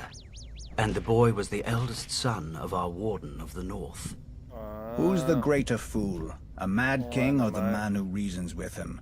Aerys saw knives in every shadow. When you told him to treat the Starks with caution, you made him afraid. And what he feared, he killed. I wouldn't have thought you, of all people, would bother with recriminations for Brandon's death, Lord Baelish. Not after your, shall we call it, duel with him? Brandon was as arrogant as he was stupid. Like his father, Lord Stark, who answered Aerys' summon to the capital. They earned their fates. But the younger son, Ned, what was his crime? That Aerys ordered his death as well. Unlike men, families don't die when you lop off their head. At the very least, you should have pointed out that loyal and dutiful Ned was living with Jon Arryn, a proud and over-righteous lord with an impregnable castle and no sons of his own. Perhaps you could have spared Aerys the embarrassment of revolt. If only we'd had the foresight to consult you, Lord Baelish, but I suppose first we'd have had to know who you were. Nobody knew Robert Baratheon either. Yet he claimed the right to sit on the Iron Throne. He had Targaryen blood, through his mother. A pretty dress for an ugly truth. It was war, and he could swing a hammer harder than the other options. When did you know you'd lost, Lord Varys? When Robert Baratheon killed Prince Rhaegar on the Trident. Wrong. You lost the war when you let Ned Stark slip back into the north. Neither the bloody gate to the Vale or Moat Cailin in the north have ever fallen. They could have held out for years, even if you'd killed Robert. But you let him slip through your fingers as well. I told the court that Robert was hiding in the Stony Sept, but the hand of the king wasted too much time searching the city. Something about the glory of single combat. Then Ned Stark's army arrived to save the day. Too bad Lord Tywin wasn't the hand any longer.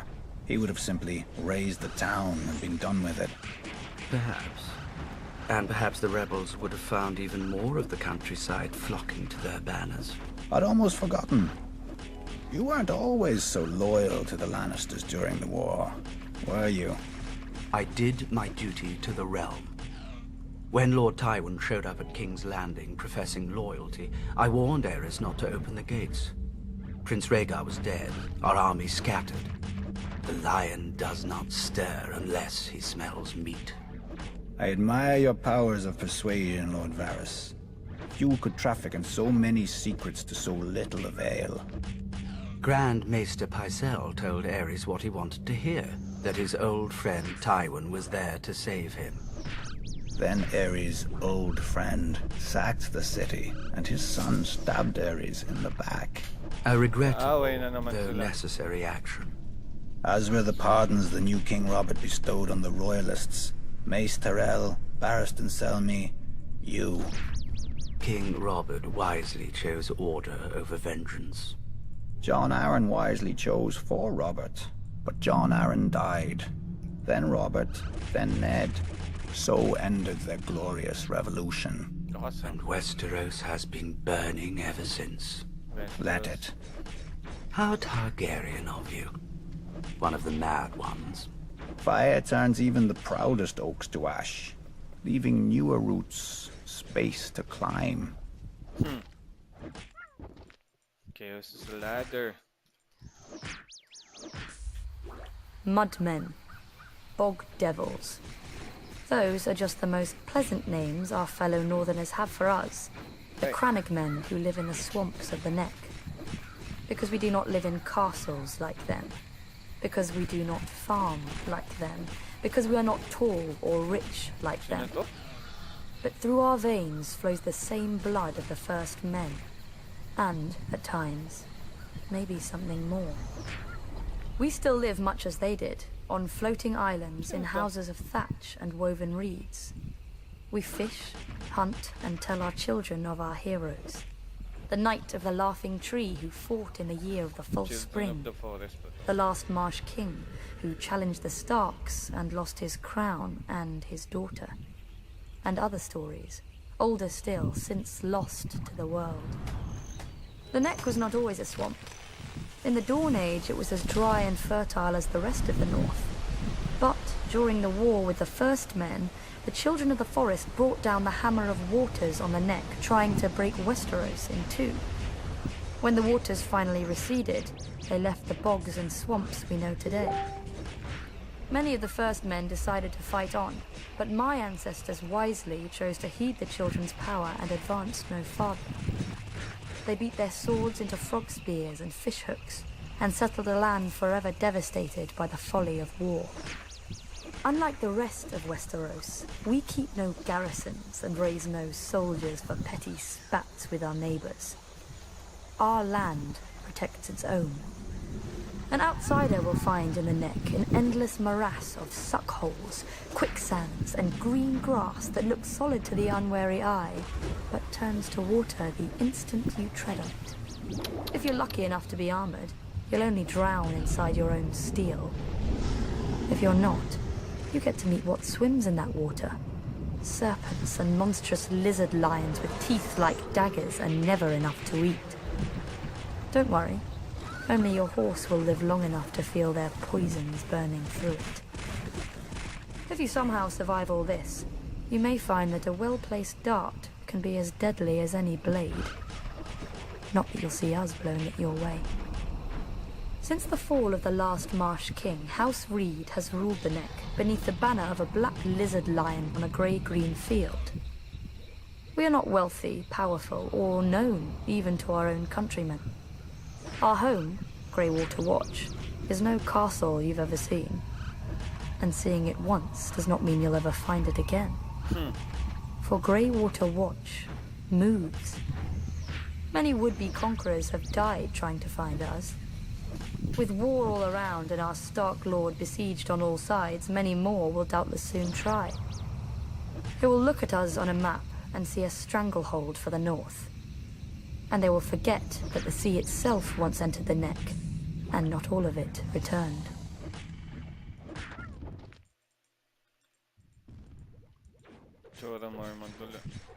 Mr. Friendzone. Valyria was not the first to conquer the world. In the dawn of days, the city of Geese opened its gates and poured forth its legions across the continent of Essos.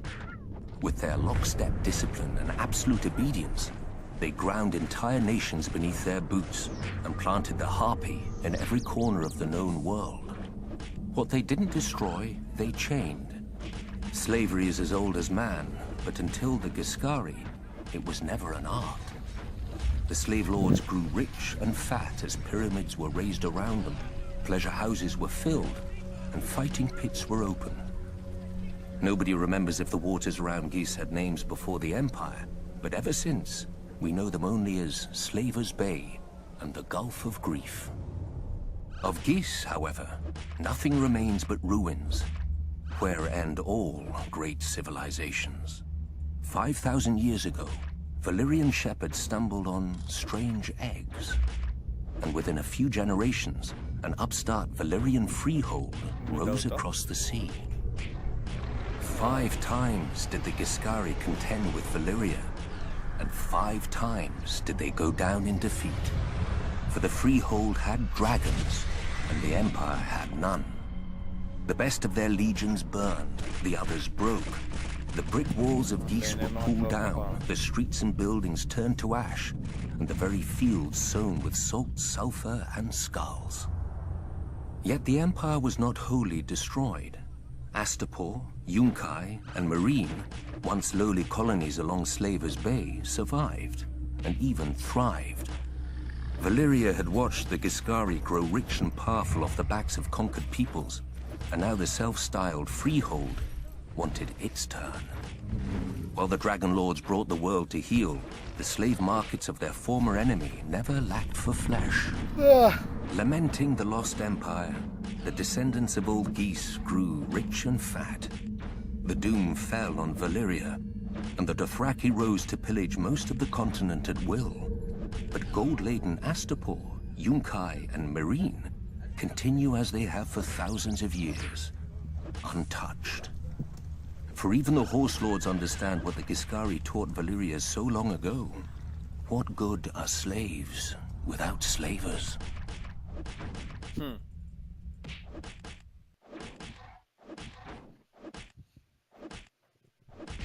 When the Doom claimed Valyria, the great freehold fractured into warring cities and upstart nations, ripe for the taking. Out of the east swarmed the Dothraki, the Horse Lords of the Plains who feared only defeat and dragons. And now the dragons were all gone. Under the great Khal Temu, they sacked and burnt every town and city in their path. No army could stand against them, because the Dothraki do not stand. The Horse Lords do not draw up battle lines or hide behind shield walls or lair themselves in armor.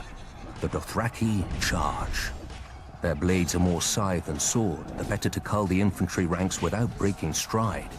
Even their archers fire from horseback so that advancing or retreating, the arrows never cease. To the Dothraki, a man who does not ride is no man at all, without honor or pride. When the city of Quohor realized Khal Temu was coming, they strengthened their walls, doubled their own guards, and hired 2 full companies of sellswords. The Dothraki were used to glorified farmers with spears. Quohor would show them a proper army, with mounted and armored cavalry to match the Horde's own. As an afterthought, the city leaders sent an envoy to Astapor to buy Unsullied. The slavers had always claimed that the Unsullied were the great Giscari legions come again. Few cared. The dragon-burned ruins of old Geese were a stark reminder that the age of the foot soldier was over. The envoy had his orders, however, and quickly bought 3,000 Unsullied for the long march back. For Unsullied do not ride. But while they marched, Khal Temu arrived at Quohor. I can imagine how pleased the Khal was to finally face a challenge. By the end of the battle, crows and wolves feasted on what remained of Quohor's heavy horse. All the sellswords had fled. Quohor knew that the Dothraki would very soon break through the gates to rape, slave, and burn at their pleasure. Yet the next day, Khal Temu woke to find, before the gates, 3,000 eunuchs in formation, armed with only spears, shields, and spiked helms. The Unsullied had slipped past the Khal's army in the night while the Dothraki feasted. Khal Temu had many times their number and could easily have flanked the small force. But to the Dothraki, men on foot are fit only to be ridden down. 18 times the Horse Lords charged, and 18 times the Unsullied locked their shields, lowered their spears, and held the line against 20,000 Dothraki screamers. When the Khal's archers rained arrows on them, the Unsullied lifted their shields above their heads until the squall passed. and then they held the line. In the end, only 600 Unsullied remained, but more than 12,000 Dothraki lay dead, including Karl Temo and all his sons. The new Karl led the survivors past the city gates, where one by one, each man cut off his braid and threw it down before the feet of the Unsullied, defeated and shamed forever. Since that day, the Unsullied fill the ranks of cities and households wealthy enough, or desperate enough. Sellswords fight for gold, knights for glory, and Dothraki for blood. To a man, the Unsullied fight only to obey. With the right master over them, imagine how the forces of chaos would break against their shields. The conquerors, the madmen, the usurpers.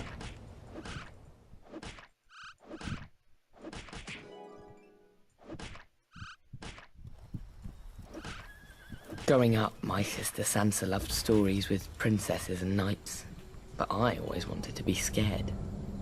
When my turn came, I would ask old Nan to tell us of magic and monsters.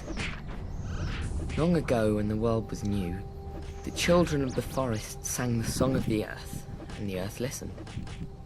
Magic was strong in those days, and the children could commune with all the beasts of the forest, streams and air. The greatest of them could even leave their bodies to hunt, swim, and fly in the skins of animals. They were the first wargs. Then, the first men came, with fire and sword. They burned the weirwoods and cut down the children.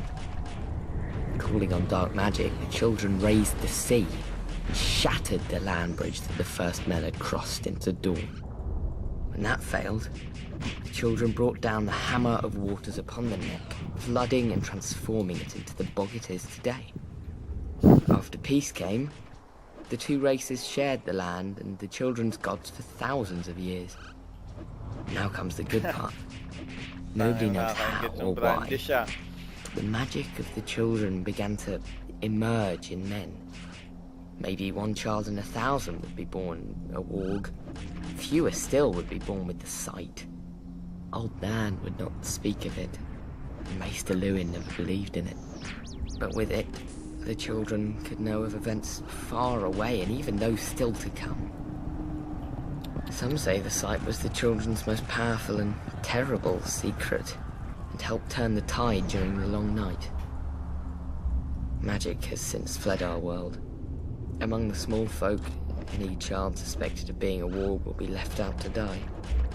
Beyond the wall, though, a careless hunter might still find his prey has claws and teeth, and a man's mind to guide them. For the wildlings have a different idea of monsters. But even wildlings keep their distance from a warg, because, and here, old Nan would lean in close and whisper, how can you tell if the man is wearing the beast, or the beast is wearing the man? Now, old Nan has no more tales, and Maester Lewin will never scoff again. That's fine. I don't like scary stories anymore. Because I'm in one.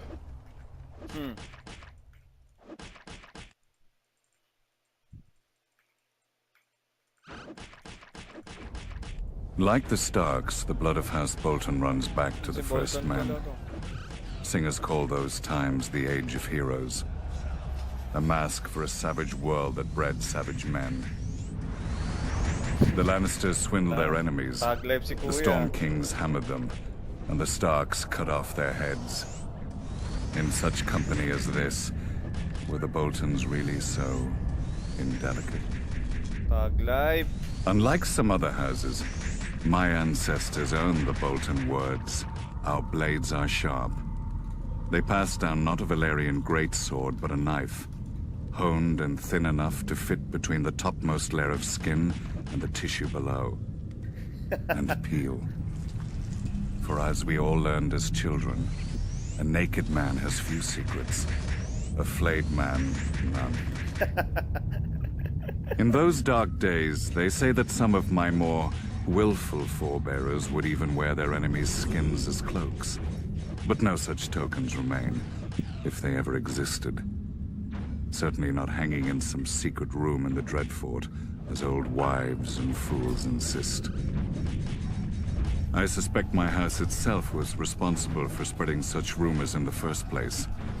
Few weapons are as effective as terror, and this was an age of war. House against house, brother against brother. The Iron Men were on the rise, and never far from our shores. We must have seemed ripe for the taking. Too busy fighting each other to deal with the raiders as they deserved. Thus the Starks took it upon themselves to unify the North, under them. They drove the pirates out of White Knife and claimed the eastern coast, and married the Marsh King's daughter for the neck. The Stark wrestled for Bear Island and won. Or so they say. Silly stories. Blood and steel won the North, and the Starks had the most of both. Yeah. After years of war, my ancestors gave up their barbaric practices and bent the knee to their new kings. Thus House Bolton became what we are today. Loyal bannermen and staunch ally to the Starks. And the second greatest house in the North. Second greatest, alright.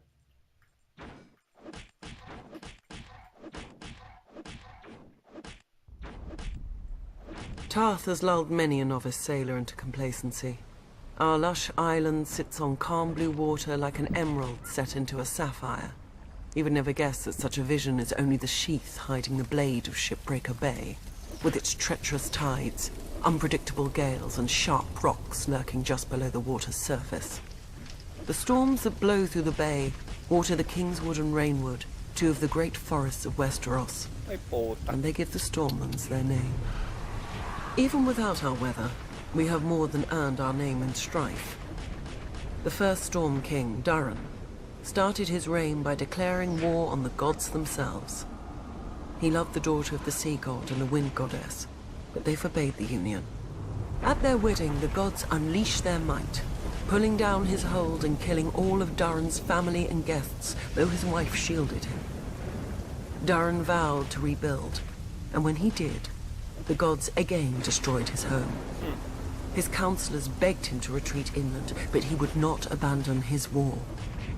Finally, with the counsel of the Children of the Forest, or perhaps a young Bran the Builder, Durin raised a seventh castle that, try as they might, and still do, the wind and sea gods could not tear asunder. Durin took the name God's Grief and called his new home Storm's End. Having beaten the waters to the east, the Storm Kings turned their gaze to more practical enemies, the Reach, Riverlands, and Dawn. For thousands of years, the Storm Kings fought the Gardener Kings of the Reach and various families of Dawn for control of the Dornish marches just below the Red Mountains. The fighting didn't stop until Dawn married into the Seven Kingdoms, a mere 100 years ago. But still the houses of the Stormlands, such as the Dondarians, guard the Boneway, the mountain pass into the marches, against any Dornish incursion. The Storm Kings had greater luck to their north, at first. They took the Trident from the River Kings and built an empire that stretched as far as the Neck. But then the Ironborn swarmed out of their islands and pushed the Storm Kings out of the Riverlands.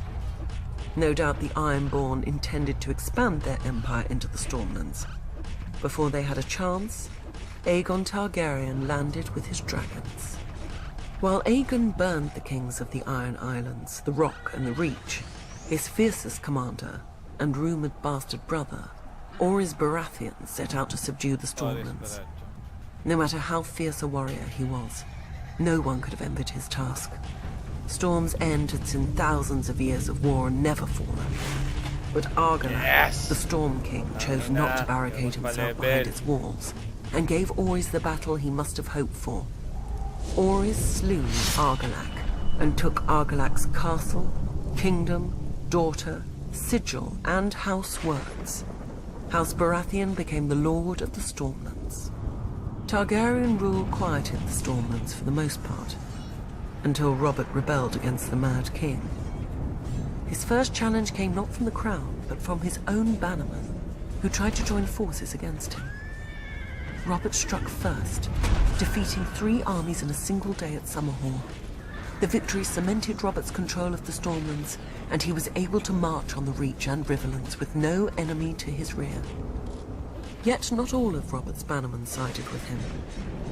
Sir Barristan the Bold came from the Stormlands, but as the preeminent member of Aerys Kingsguard and greatest knight in the realm, Sir Barristan remained loyal.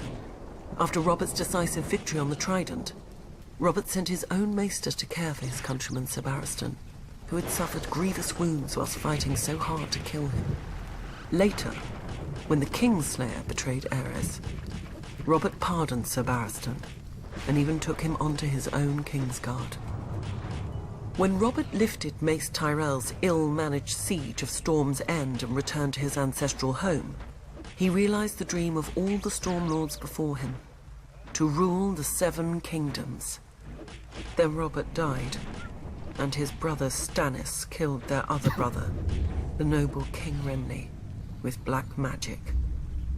Now the Stormlands again live up to their name, with so many houses burnt on the Blackwater and others currying favor with the Lannisters to seize the survivors' lands.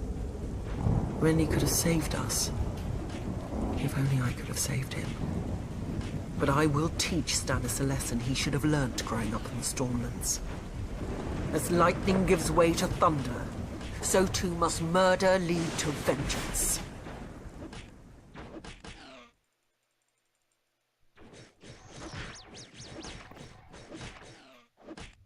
Impregnable. That's how the Vale sees itself. Shielded from Westeros by its mountains. They call the entrance to their land the Bloody Gate because, during the Age of Heroes, a dozen armies supposedly smashed themselves against it. Even if they'd gotten through, the roads of the Vale are narrow, steep, and treacherous.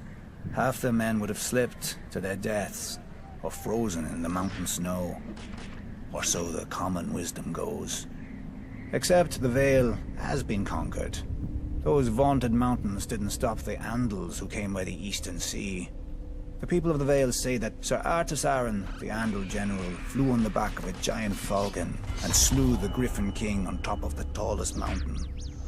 During Aegon's conquest, one of his sisters did the same, flying her dragon over the Bloody Gate and up to the Eyrie, the Arryn stronghold. And the Arryn boy king yielded the Vale in return for a ride on the beast. Do you sense the theme here? The rationalizing of defeats with mythical beasts and the whims of children, instead of acknowledging the root cause, the arrogance of isolation. The men of the Vale are so proud of their mountains, they can't abide any flaw in them. As with the mountains, so too with their blood. The first Andals landed in the Vale as its most powerful lords, the Arryns, the Waynwoods, the Corbrays, like to brag. Through their veins runs the blood of the oldest Andal nobility in Westeros, but through their brains runs an even older folly. That blood matters. If it did, those pure-born lords should have been able to exterminate the hill tribes centuries ago. But those primitive raiders, whose tribes more resemble kennels than families, continue to plague the Vale, even kidnapping an Arryn once. Until Tyrion Lannister, an outsider, no Vale lord ever thought to turn the tribes to the Vale's advantage.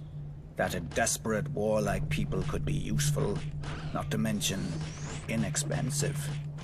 But perhaps the Vale lords consider such thoughts beneath them. After all, the Vale's isolation does breed an abundance of honor and pious bleating, which governs their decisions instead of foresight. Like a blind man who can only guess where his horse is taking him. I doubt Jon Arryn had even prepared for civil war when he raised his banners instead of handing over his young wards, Ned Stark and Robert Baratheon, to the Mad King. Honor demanded, and Lord Arryn obeyed. He'd have done the same if the boys hadn't been the lords of 2 great houses, who could field mighty armies of their own. But perhaps I give him too little credit. After all, if the war went against them, only Lord Arryn had a nice, impregnable castle to retreat into, and he was wise enough to take poor Lysa Tully into his bed to win the Riverlands as allies. Jon Arryn won, then Jon Arryn died. Wisely, the Vale stayed out of all the ensuing chaos. Its crops did not burn or wither in the fields from lack of men to tend them. Its strength was not drained by forced marches to futile skirmishes. In the Vale, life proceeds as it always has. Calm, proud. A world of high honor undisturbed by armies and men of low birth, but high ambition. Impregnable.